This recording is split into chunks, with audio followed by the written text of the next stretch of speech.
Forget everything you knew about Chelsea transfer window, because the last 24 hours has been an absolute madness. We have hijacked Morgan Rogers right under Arsenal's noses in a blockbuster 117 million deal.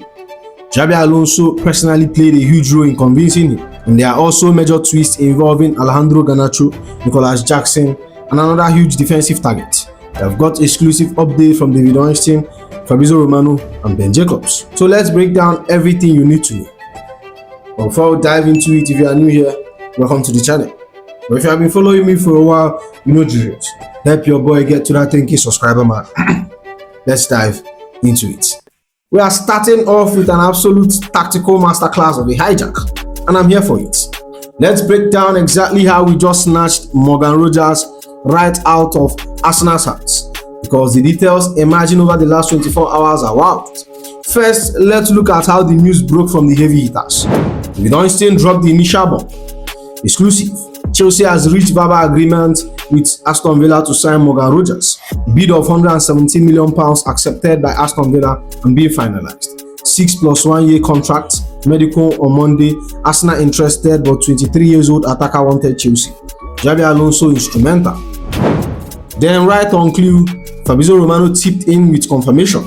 Breaking: Morgan Rogers to Chelsea, here we go. Club to club agreement reached to Aston Villa to anticipate Arsenal official bid. The £117 million proposal has been accepted, as Ornstein reported. Agreement with Morgan Rogers on personal terms until 2032. Now the money is staggering, and Ben Jacobs added some context around how clean this deal is. The £117 million for Morgan Rogers is all guaranteed, no add-ons. But why did it happen so fast? Because Arsenal were lurking in the shadows, but Morgan Rogers only had eye for Stamford Bridge. As Ornstein noted, Arsenal were interested in Morgan Rogers, but he wanted Chelsea. And it turns out our secret weapon was a mix of Xabi Alonso and a little help from our star boy. Ben Jacobs reported Morgan Rogers made it clear he wanted Chelsea after speaking to Xabi Alonso. He also linked with close friend Cole Palmer. We didn't casually negotiate this, we kicked the door down. Fabrizio explained our aggressive approach over the last day. In the last 24 hours, Chelsea entered the Morgan Rogers deal in a very strong direct meeting with Villa. They wanted to close the deal immediately, not have a negotiation. Chelsea were aggressive, ready to pay £117 million. Fabrizio Romano also gave us insights on Xabi Alonso's relentless phone work to seal it. Xabi Alonso was calling Morgan Rogers and was involved in direct conversation with the player. So Chelsea were very fast to close. Player in London next week.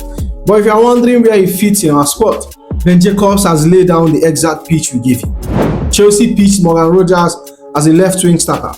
Rogers is equally comfortable and impressive as a number 10, and his versatility is a part of the appeal to Chelsea, but he's also joining under the impression he will play on the left alongside Cole Palmer.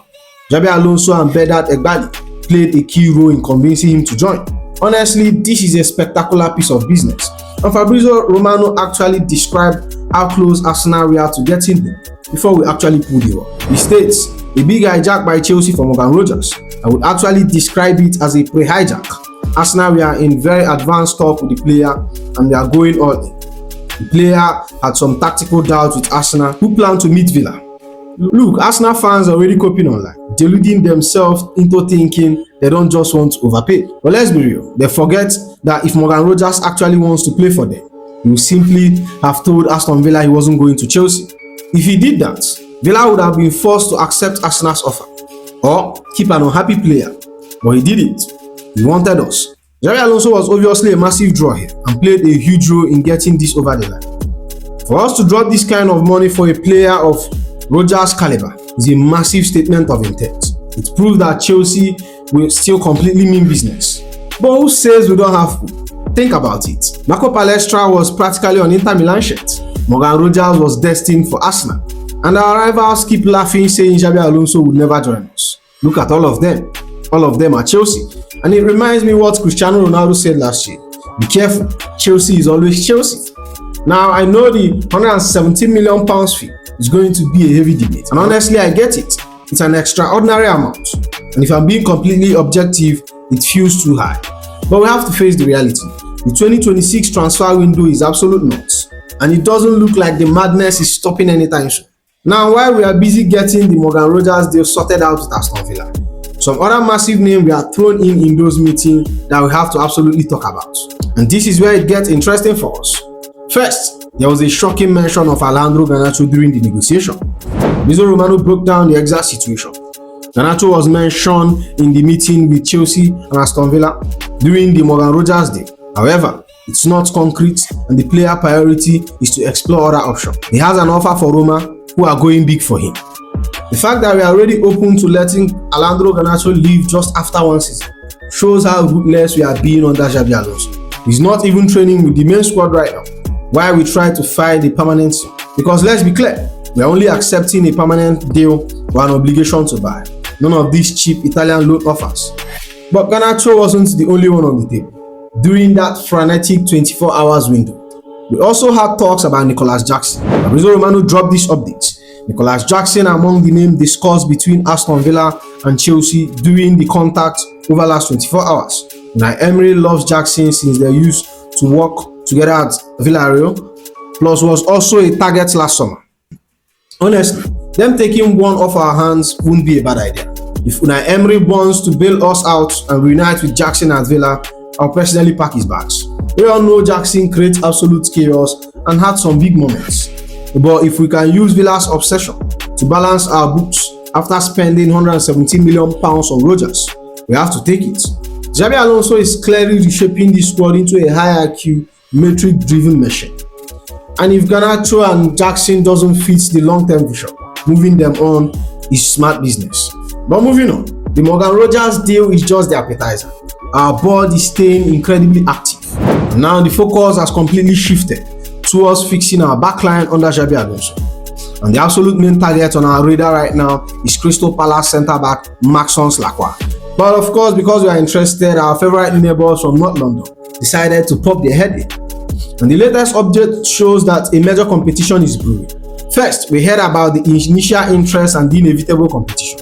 Arsenal interested in Chelsea targets Maxence Lacroix. Then we got a clearer picture of where things stand between us and Crystal Palace. As reported, Maxence Lacroix has attracted interest from Chelsea, but they are yet to submit a bid. Palace are holding out for a sizable fee given the player still has 3 years remaining on his contract. And finally, the exact financial price tag is going to take us to get this deal done was laid out. Chelsea will pay £55 million for Maxence Lacroix, who wants to leave Crystal Palace. And it seems like we might have to screw Arsenal once again in the market. They are reportedly looking at him because of William Saliba's recent injury issues. But Lacroix is exactly the type of profile we need. He's incredibly fast, physical, and already completely proven in the Premier League. Palace definitely holds a strong hand because he's still locked down until 2029, which is why they are demanding a premium fee of £55 million. But the crucial factor here is that the player explicitly wants out and is highly attracted to the project we are building under Xabi Alonso. Now that the 2026 World Cup has officially come to an end, things are going to accelerate massively. If we can wrap this up alongside Morgan Rogers, it will be an unbelievable statement of intent for our squad depth. But moving on, ever since Real Madrid put out that comunicado official, the drama around Enzo Fernandez's future has completely gone cold. But behind the scenes, we finally have clarity on exactly where things stand between him and us. And honestly, the power dynamic have shifted right back into our hands. Let's look at the financial and the contractual reality. First, Ben Jacob dropped a massive update on TalkSport regarding our stance. Chelsea are just as comfortable in football and in financial terms with Enzo Fernandez staying. And if he stays and the window shuts, then you would think all parties would move towards a contract extension. And why are we so comfortable? Because we aren't dropping our standard or price tag for anyone. After the tournament he has, our valuation has just been reinforced. As Kenan Gill reported, from Chelsea's side, sources says the £120 million asking price has been validated by Enzo Fernandez's performance at this World Cup. That is how much the Premier League club insists they want if they are to sell him, and they have not budged on the valuation since it set nearly 2 months ago in May. Despite all the digital noise and the paper rumors, rival club hasn't actually put in their money where their mouth is. And following his masterclass against England, the phone line has been dead. Chelsea sources said in the aftermath of Enzo Fernandez's exploits against England, they have not received no approach from rivals to open talks on their midfield as of yet. Insider in our dressing room and board meetings says there is zero desire to push him out just for the sake of it. He is deeply integrated into what we are building. As Kenamgio adds, sources describe Enzo Fernandez as a valued and respected member of their squad, and add he is appreciated for how hard he fights on the pitch. So despite the media circles trying to force him, the immediate itinerary is already locked in. The plan today is for Enzo Fernandez to finish his World Cup, have this break, and then rejoin his club mates after returning from his holiday. Now we have been seeing rumors linking him to Spain, France, and even within the Premier League. But the finance makes most of those tracks completely unrealistic. Kenamgio perfectly contextualized it. As of the links to Atletico emerging abroad, it's worth remembering Chelsea's £120 million price when considering whether Diego Simeone's side are realistic candidates. PSG and Man City, now managed by Enzo Maresca, has also been linked. Now let's be completely real here. Unless PSG or Man City are ready to drop a king ransom of £420 million guaranteed, Enzo is going nowhere. Atletico Madrid simply don't have that kind of cash lying around under the sofa. He's shown at the World Cup how elite he is. He stays with us under Xabi Alonso. Moving towards a contract extension is a massive win for our midfield stability. And with that said, that's the end of the video, my friends. Make sure you like, comment, and subscribe, and I'll see you in the next one. You go be.